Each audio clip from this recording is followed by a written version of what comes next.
যখন ঠিক হলো যে আপনাদের ওখানে লোক বল কম, ইঞ্জিনিয়ার কম, তখন আপনাদের ইঞ্জিনিয়ার দেওয়ারও ব্যবস্থা হলো যেসব জায়গায় এক্সট্রা আছে। আমাদের দিক থেকে যা যা কাজ করার আমরা বলেছি, যেখানে যেখানে পাইপ অলরেডি পৌঁছে গেছে এবং লোক পৌঁছে যাওয়া সত্ত্বেও জল পায়নি, তার দুটো তিনটে কারণ। একটা কারণ হচ্ছে পাইপটাকে কেটে রাস্তার মাঝখানে কেউ নিজের ব্যক্তিগত কাজে ব্যবহার করা হচ্ছে, ফলে জলটা গ্রামে ঢুকতে পারছে না।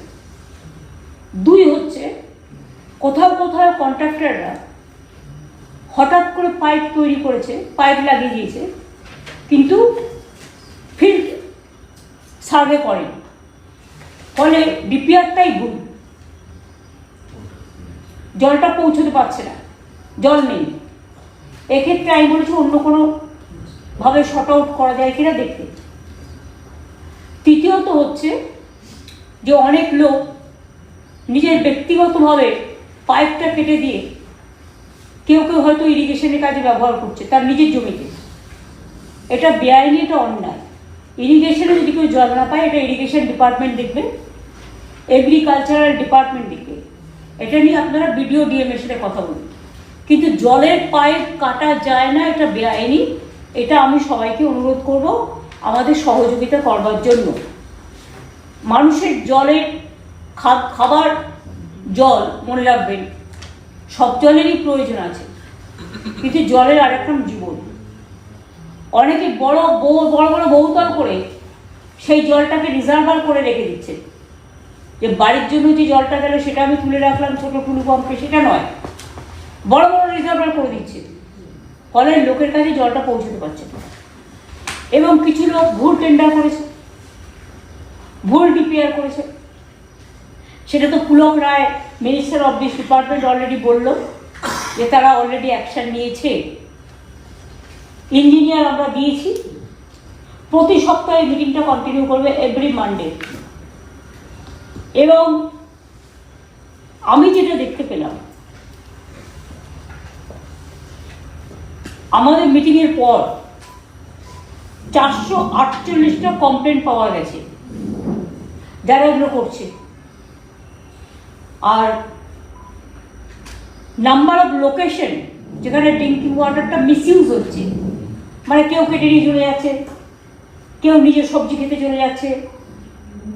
সে চাষ করুক, আমরা চাই, তাকে নিশ্চয়ই আমরা হেল্প করবো অন্য পদ্ধতি, কিন্তু খারাপ জলের পাইপ কেটে করা যায় না, এটা অন্যায়। এটা করলে তার বিরুদ্ধে কিন্তু ক্রিমিনাল কেস হবে, এবং ক্রিমিনাল কেস হলে তাকে কিন্তু পুলিশ অ্যারেস্টও করতে পারে, অ্যারেস্ট করে আইনত ব্যবস্থা নিতে পারে। এটা দয়া করে যারা করছেন তারা করবেন না, আপনারা আইনটা জানেন না। প্রায় 18,230টা লোকেশনে বেলা 3টে অব্দি যে সার্ভে হয়েছে তাতে মিসইউজ হয়েছে,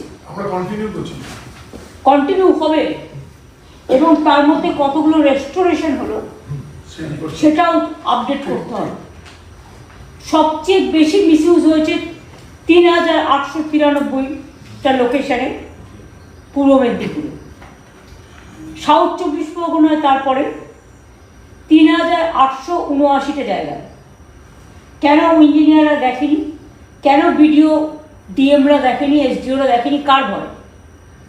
আমি পরিষ্কার বলছি, কোনো নেতার কথা শুনবেন না, কোনো রাজনৈতিক দলের কথা শুনবেন না, কোনো পুলিশ কম্প্রোমাইজ করবেন না, বিডিও ডিএমরা কম্প্রোমাইজ করবেন না, এসডিওরা। তারা দয়া করে মানুষের খাবার জল যাতে পৌঁছতে পারে তার ব্যবস্থা করে দিন।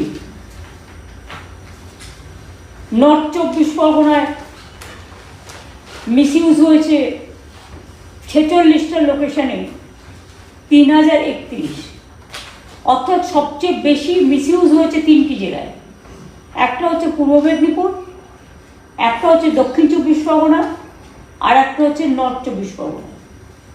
দক্ষিণ 24 পরগনার এটা আমার অনেকদিন ধরে কানে আসছিল, কারণ আমি জানি কতগুলো অঞ্চল যেখানে জল কেটে নিয়ে, পাইপ কেটে নিয়ে তারা জমিতে চাষ করছিল, কিন্তু তারা ভুলে গেছে এই পাইপটা তাদের জন্য নয়, এর জন্য গভর্নমেন্টকে কোটি কোটি টাকা খরচা করতে হচ্ছে। 55,000 কোটি টাকা গভর্নমেন্ট অলরেডি রাজ্য সরকার খরচা করেছে। এবং 66,000 কোটি টাকা রাখা আছে, যেটা আগের দিনের মিটিং থেকে আমি শুনেছিলাম। এবং জমি আমি তখনই আবার নতুন করে দেবো যেখানে পাইপ পড়েছে, সেই পাইপ জায়গাগুলো জলগুলো পৌঁছে যাবে তারপর।